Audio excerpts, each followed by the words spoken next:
Okay, thank you very much for joining this talk. My name is Juan, and I'm sorry, I am associate professor at the University of Juan Carlos, where I teach functional programming in Scala. I'm also organizer of the Madrid Scala Meetup Group, which is in its 10th anniversary this year. And I am also co-founder, director of Habla Computing. Habla is a small consultancy studio. We started programming in Scala 12 years ago. We specialize also in Spark and functional programming in general. We have also started to work with KDB Plus and the array programming language Q. KDB Plus is a vector and time series databases, and Q is a functional programming language. Besides consulting services in these technologies, we also like to run courses and training courses on functional programming. And our most recent course was for the latest edition of Scala Days Madrid. This course was about designing and embedding domain-specific languages in Scala. We mentioned many languages throughout the course, but the JQ language, JSON query language, was the central one because it made for such a good case to illustrate the different concepts and design techniques that we showed in the course. And I hope that it also makes for a good example for this talk, because the purpose of this talk is using JQ in order as an excuse to discuss why should we embed external domain-specific languages in Scala, and also to use JQ in order to illustrate the different design concerns that has to be taken into account when doing such an embedding.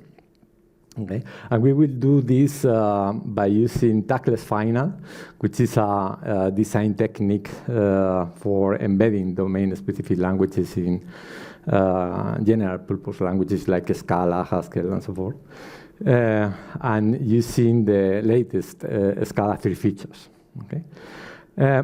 I would like also to spend a couple of slides and minutes to explain another example, which is how to embed the Q, array programming language, in Scala as well, although the presentation will be mostly based on the JQ language. So let's start. Why should we embed the JQ in Scala? We will use a simple example, a common example. Let's say that we would like to retrieve the commits from a GitHub repository. We have an endpoint to do that, and what we get when we access this endpoint is a lot of information. Let's say that we just want some of this information. We want maybe the name of the author of the commit, the date, or the login one, okay? Now, this endpoint is paginated, which means that each time that we access this endpoint, what we will get is an array of commits. This all is represented in JSON, okay? If we iterate this, the access to this endpoint for different pages, what we will get are the different commits until what we get is an empty array. The purpose of this sample is to somehow process all this input string in such a way that we will flatten these arrays, and we will pick up all just the required information from these commits. As I said, the name or the login of the author of the commit and the date.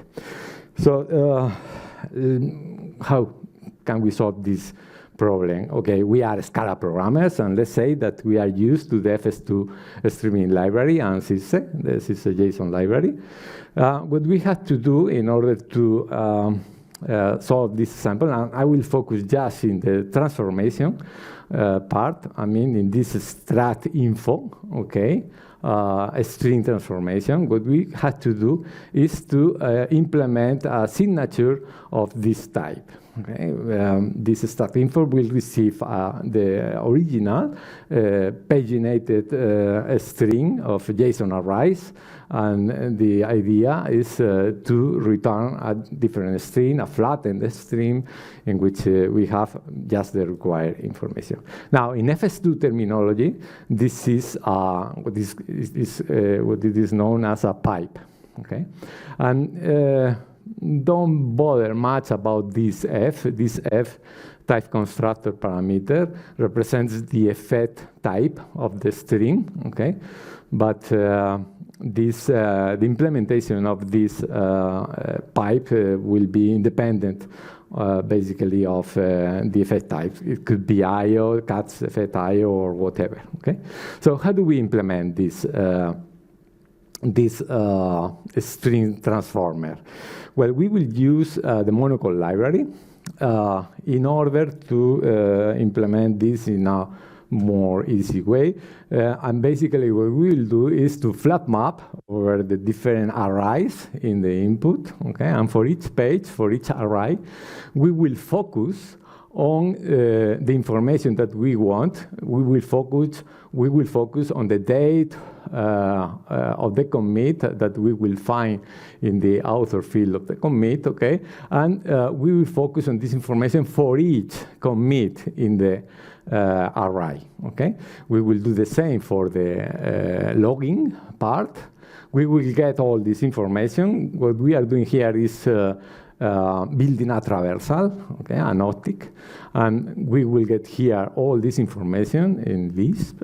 We will zip together this information, and we will create the array. We will put together this login and date into a JSON array, okay? So this is our solution using FS2. How we'll do that? How we do that using JQ?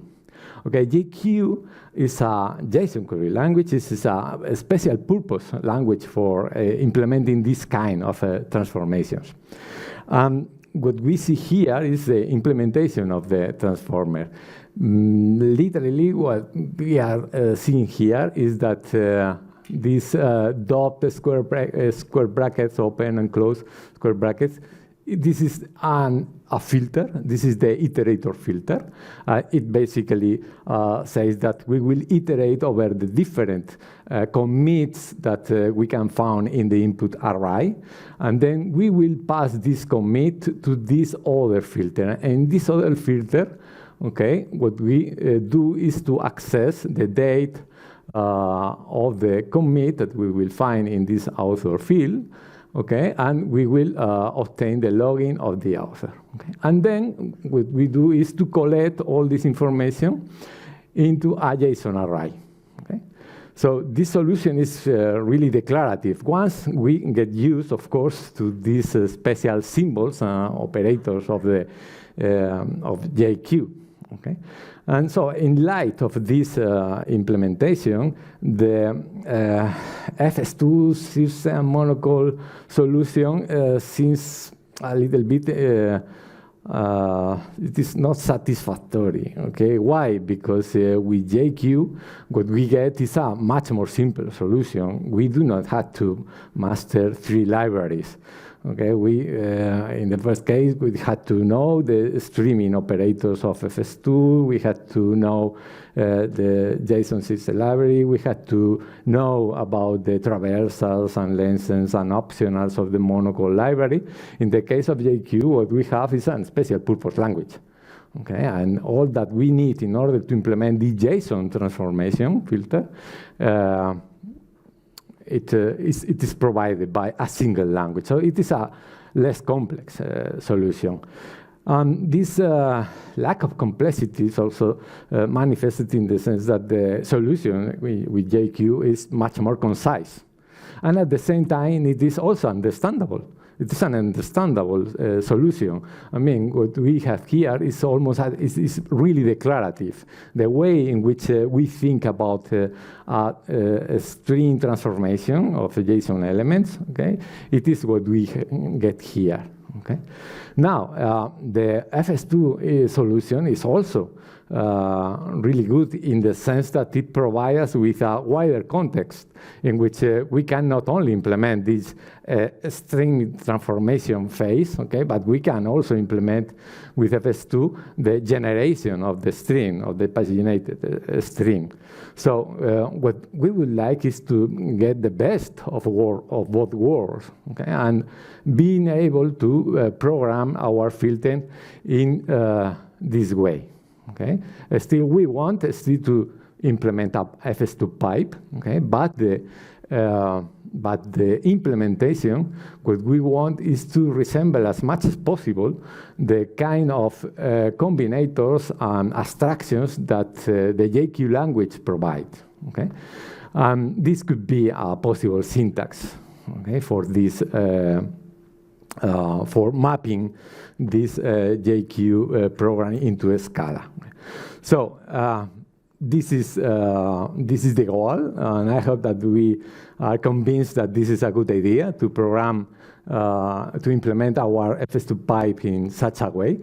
How do we do this? How do we proceed? How can we implement this embedding of JQ in Scala in such a way that we are able to write our pipe in in one line? Okay. So as I said, what we will do is to leverage tactless final and Scala 3 features. Okay. Tactless final is an approach for embedding of domain-specific languages. You can see tactless final as an alternative to embedding languages using the free monad, free applicative, or the type classes, monad, applicative, functor, and so forth. Okay? The father of this technique is Oleg Kiselyov, and this comes from a paper that was published in the Journal of Functional Programming, I think in 2009, more or less. And what we will do is to divide the implementation, the embedding of JQ in Scala in 4 major steps. The resulting version from the first step will be an embedding that will work just for FS2, for the FS2 streaming library. Okay? We are implementing our embedding with a specific domain in mind. Okay? And this specific domain will be FS2, but it could be any other. Now, it could be the case that we want our embedding to work not only for FS2, but also, for instance, for ACA streaming, for ACA stream, for the ACA stream DSL, or for C streamings, or whatever. Okay. So in the second step, what we will do is to perform a process of domain abstraction in such a way that we'll come up with an embedding that can be reused in different interpretation domains. In the third step, we will deal with runtime errors, okay? Because runtime errors can happen at any time while running a JQ filter. And then what we will do is taking advantage of, given that we are working with a strongly typed language, such as Scala, what we will do is to implement also a type system for the JQ language. Okay, so let's start with the first implementation. And okay, what we will do as long as we proceed, what we will do is also emphasize some Scala 3 features that will be useful in order to implement all the different versions. Okay, so in order to this is our goal, as I said. We want this to be able to implement this, the program, our pipe in such a way. What we had to do in this first version is simply to identify the different components that we need in order to write this pipe. What we see here is that we need an iterator, we need this index interpolator, we need this pipe, and we need this array constructor. Okay, this is an ad hoc implementation, and what you see here is that we have the iterator, the pipe, the array, and the index interpolator, and all of these functions, okay, work with a type which is a filter, which is a pipe. which is an FS2 pipe, because all the goal here is to construct this pipe, this FS2 pipe. And the way in which we will build this pipe is by starting from primitive filters, right? Primitive pipes, and combinators that will allow us to create more complex pipes. Okay? So iterator is a primitive filter. It's a primitive pipe. Okay? This pipe, this JQ pipe, okay, it is a combinator that will allow us to create a pipe from these two other pipes. This array constructor will create a filter from a number of filters. Will create a pipe from a number of pipes. And this index interpolator will create a filter possibly receiving, although it is not needed, actually needed in this case, other pipes, okay? And just with these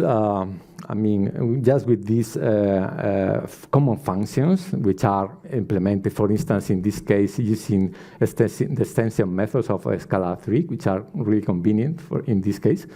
Just with these common functions and combinators, we are able to implement this program.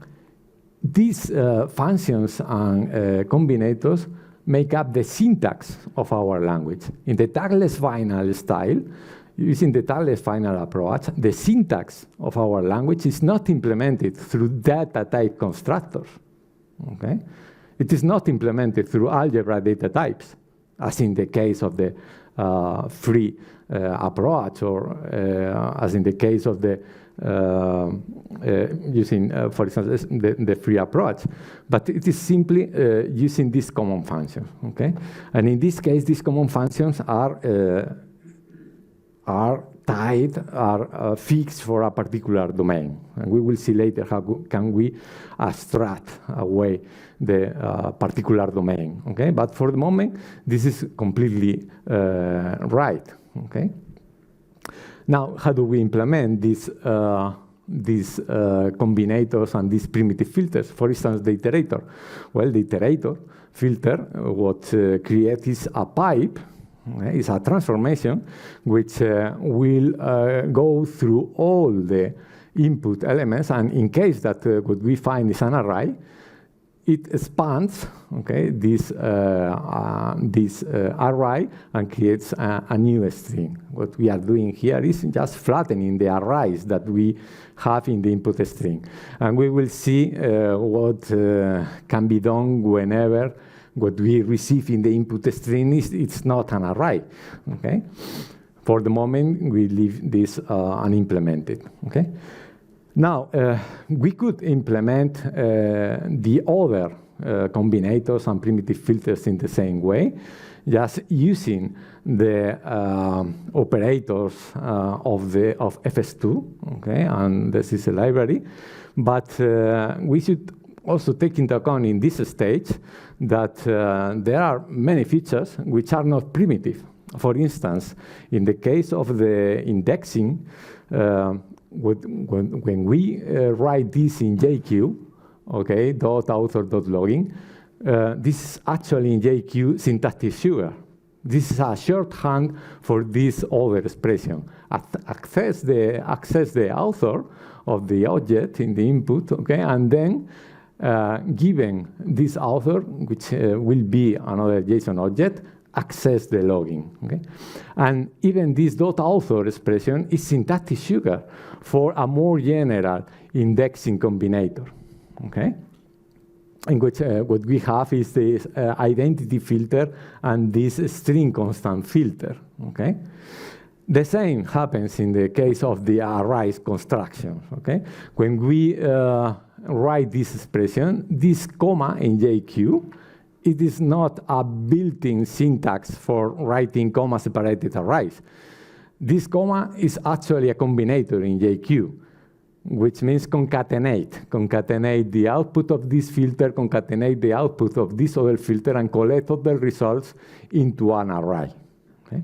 So our implementation will take into account this difference between primitive features and derived features, and will be based, the implementation of the array constructor will be implemented actually building upon these more primitive combinators, concat and array.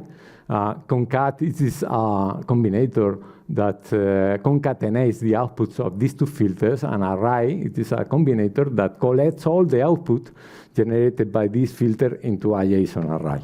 And the implementation of this array constructor with variable arguments will simply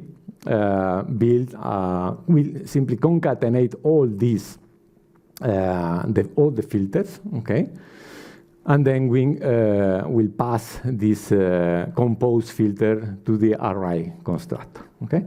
And the same can be said about, for instance, the built-in library of JQ. In JQ, there are lots of functions that are implemented in terms of primitive filters. For instance, when we want to map a filter over arrays, what we can do is to iterate over all the elements of the array, then pass all this information, all the elements of the array feed to the input of this filter, and then collect all the information.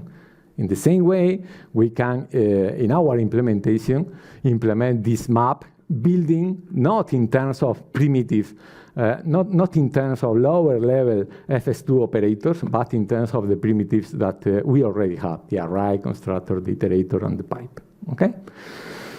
So this is more or less the structure that we have in this first step. We have primitives, we have built-in functions, we have syntactic sugar for the surface syntax, okay? Now, let's say that we are not users of FS2, but we are users of ACA-Stream. In this case, okay, our filters, the streaming transformation functions that we want to implement when the pipes, which is a concept which is particular of FS2, but will be flows.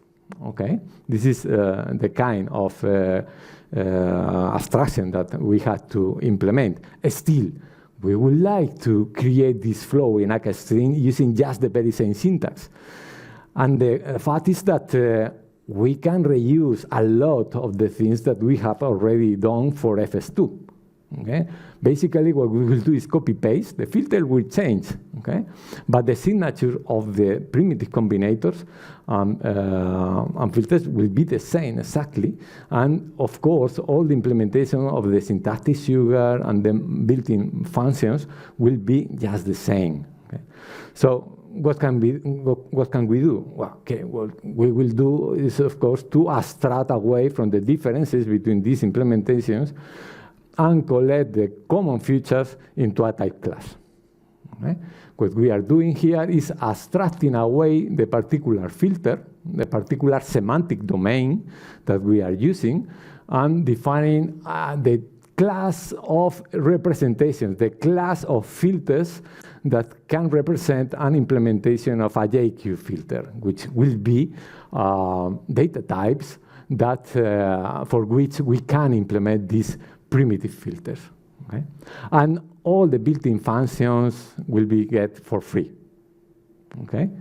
As well as the syntactic sugar, okay? The syntactic sugar that will be implemented commonly in a companion object of the JQ type class, or in a package object, or whatever, okay? And what we will also have to do is to implement some boilerplate, okay? Because extension combinators implemented through extension methods will work really nicely, but for these combinators and primitives that are not binary or implemented through extension methods, we will need extra support for syntax. What about the implementation? The implementation of the different semantics will be implemented using given instances of Scala 3, okay? And will be literally the same as before. The only thing is that we are implementing, instantiating the JQ type class, okay? And with all this stuff in place, by importing the FS2 implicit instance and the JQ syntax, we will be able to implement the same program as before. Okay? But now, take into account that we have defined a type class, and we may implement these programs in a generic way, okay, for any kind of representation, provided that this representation belongs to the class of JQ filters. Okay? And this is something, this program will be something that will work for any representation. It will work for flows of the EK string library. It will work for FS2 pipes. It will work for CO pipelines and whatever. Okay, whatever, as far as these different representations implement the type class JQ. This is a polymorphic, an ad hoc polymorphic function, but we can also implement this program using values by using the polymorphic and context function types of Scala 3. This is sometimes necessary because, for instance, in typed deserialization and other situations. Okay? But okay, these technicalities are not very, very important. What I would like you is to grasp the gist of the approach and what we are doing. Okay, so let's leave the realm of abstractions and let's come down to earth and discuss runtime errors. Okay, because for instance, this program, this little program, this is just iterate over the arrays of the input string. Okay, we can see what is happening here using the JQ playground. If we have this program, okay, and this is the input string, and what we see here is we have this array, we have this other array, this is an empty array, is an array, and so forth. This will be the output. What we are doing is just flattening the input, okay? What does it happen if we find in the input something which is not an array? Let's say, for instance, high, or for instance, a JSON number. What we will see is that what we guess are errors.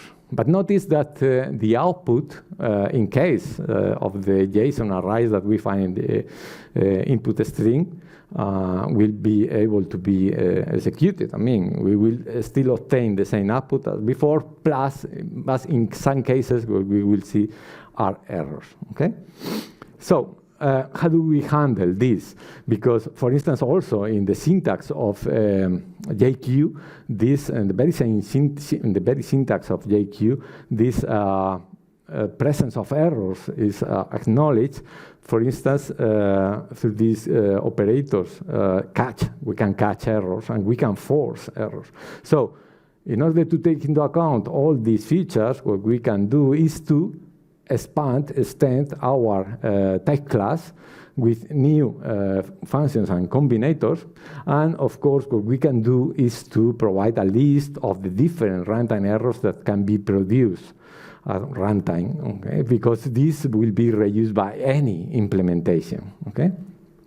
And in order to take into account this, we can complete the implementation of the iterator filter by throwing an error in case that the input is not an array, okay? So let's move back to the realm of abstractions, because what I would like now is to take into account that, okay, at runtime we can have errors, but, and this is unavoidable, okay? This program may fail.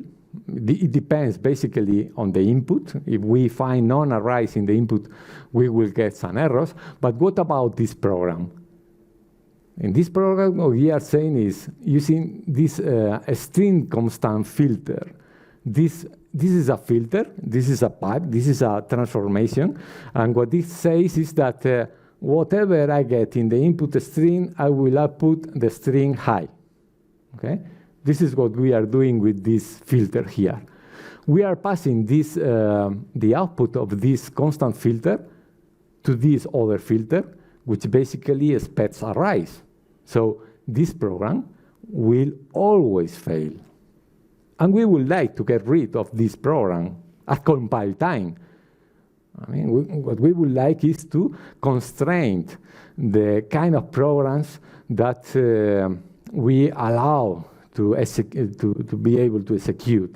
Okay, we want to constrain the kind of programs that are validated by the syntax alone. Okay, so in order to do that, what we will do is to take into account the pipes.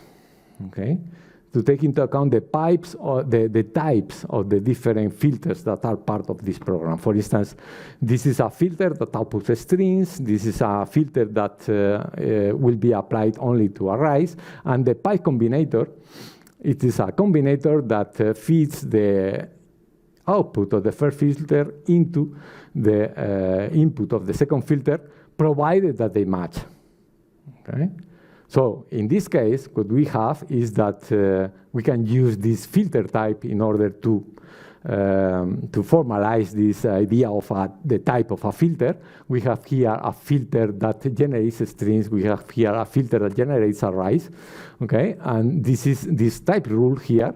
What it says is how to identify the type of this combined expression on the basis of the types of the different filters that are combined. Okay, and since a JSON string does not match, does not conform to an array, this expression cannot be typed, and so it will be rejected. Okay, now conformance has to be taken liberally, in the sense that, for instance, if this filter is output, the output of this filter is a string, and the input of this filter is a JSON, general JSON.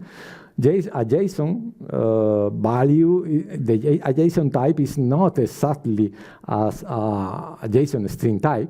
Okay, equality is false. Okay, between this type, but still a JSON strip is a subtype of a JSON. Okay, is a JSON value. So what we will do is to formalize, to implement this filter type using contravariance and covariance, just in the same way in which we implement the function types. Okay, and notice that this filter type that we use in order to implement the type system is sealed. This means that there will be no instances of this type. This type filter will be used just for implementing the type system. And we will use also this algebraic data type in order to model the hierarchy of JSON types, okay, because the CSS library doesn't help in this issue. And now the implementation of this type system in tactless final style is really simple. I mean, there is a lot of noise here with a lot of generic parameters and so forth, but if you squeeze a little bit, what you will see is that what we have are the very same rules that we have when discussing the type system formally. Okay, so this is the key.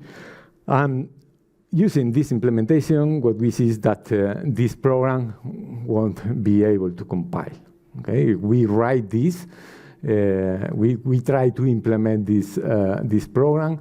The Scala compiler will complain and will say, okay, here what I found is a filter that receives arrays, okay, but what I need is a filter that gets as inputs strings, because this is the output of the first filter. And one important thing that I forgot to mention is that our representations are parameterized. What we have, the instances of our type class are no longer primitive types, but type constructors. And the parameters of this type constructor are just typing information. These parameters are used in order to annotate the types of the different expressions that we are building. But this has nothing to do with, for instance, the output of our monad when it is executed, or the type of elements of a data structure and so forth. No, these are just phantom types, okay? And this is clearly seen when we are implementing the instance of our type class. because in this case, for instance, this is the type constructor that we are passing in order to obtain the same semantics that we had before. It is not used at all, okay? And these parameters in the signatures of our syntax are forgotten completely. So what we see here is a kind of type erasure, okay? These types are only used at compile time in order to implement the type system and in order to enforce the type system rules, okay? Okay, there are other features that I would like to talk about, but I think that I do not have so much time, but just mentioning that in this type system that we are implementing, there are some features that in order to take into account those features, we may use some Scala 3 features like match types that can in handy very well. For instance, what we see here is that in order to index this indexing operator, this indexing filter combinator that we have in JQ, allow us not only to access the fields of JSON objects, but also to access particular components of an array. Okay, so the argument for this indexing filter could be either strings or it could be a number, okay? So if we come up with this implementation in which we fix the, for the index filter, okay? We specify that the filter which we generate the output of objects that we'll be indexing is an object, okay? Then, of course, we have to index objects using strings. And what we will obtain are general JSON values, okay? But this is not true because we can also index arrays, okay? So how can we implement this? Well, we could use union types, okay?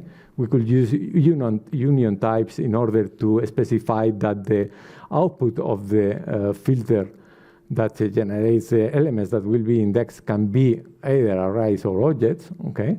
And then what we can do is to use match types in order to specify which type of keys are required in each case. If we are indexing objects, then the key has to be a string. If we are indexing arrays, the key has to be a number, and the same with the output, okay? And other match types. So just very briefly, how can we do this for other languages? For instance, the Q, array programming language. And why should we want to embed the Q array programming language? It could be for a number of reasons. We are doing this because we would like, for instance, to use Q literally in the most literal way for the Snowpark API. Snowpark is the API for a Snowflake framework. We have Python embeddings, we have Java APIs, we have a Scala API. Okay, there is an integration between KDB and Snowflake. Okay, we would like to use somehow the Q programs in the context of a Scala program. And we are also using this embedding in order to perform abstract interpretation to generate formal explanation that can be fed to LLMs, okay? For instance, an example, or very briefly, an example of the Q programming language. This is a factorial function. This is a factorial written in Q. Okay, this is a string of symbols, okay, which might be hard to understand, but again, this is completely declarative. What we have here is a variable, is an input. We are declaring a function with these curly brackets. This is the input, x. What we are doing here is to generate a list from 0 to x until x minus 1. We are adding 1 to each of the elements of this list. So we will obtain 1 through to x. And what we are doing here is to fall over this list using multiplication. So what we had is 1 times 2 times 3, and so forth and so forth. Okay? So once you get used to all these symbols, programming in Q as well as programming in JQ is completely declarative and really fast. And what we would like is to come up with an implementation of this kind, in which we see the resemblance of our Scala implementation and the Q implementation. And this will be also based in terms of a JQ type class and so forth. You will find in the GitHub repository with these slides and code an implementation, an interpretation of this type class for serializing our programs back, which is something that makes a difference with other approaches for the embedding of DSLs, such as the free and algebraic data type, the initial approach in general. Okay. So, in conclusion, why should we embed DSLs in Scala? It could be for a number of reasons. It could be because we want to use higher level abstractions in order to implement our business logic. Of course, FS2, ACA streaming, SIO streaming, and so forth. These are libraries that build upon higher order functions and very abstract combinators. But still, there are times in which we can even be more abstract, use terminology and concepts which are closer to our domain. Business domain. And we in the talk from Mike, we saw a very good reason in order to do this as well, because I mean, if we want to avoid degradation of our business logic, the more concise that are our programs and the closer they are to our domain, the less chances there are to be degraded. Okay, we may want interoperability with the ecosystem of tools and libraries that we have in Scala. We may want to do abstract interpretation in our language of choice, which is Scala in my case. And how to do that? Okay, the tackless final approach for us has been really useful. You will not find problems that we found using other approaches. You will be able to write any kind of interpreter that you want. But this is really powerful, but please keep in mind that this can get very complex. Okay? And sometimes what you actually need is to a DSL or an embedding for a particular domain. And you do not need a type system, you do not need to take into account different frameworks and libraries and so forth. And in these cases, an embedding for a fixed domain is perfect, okay? But of course, there are times in which you will really need this generality, okay? And in these cases, Scala 3 features will help you a lot. Going further, we may have also illustrate the use of Scala 3 macros, which match quite well with the tackless final approach, and here you have some references. In our GitHub repository, GitHub page, you will find the repository for the code of this talk. You will also find some other repositories that I think that will be useful in order, for instance, to understand the differences between the monad applicative and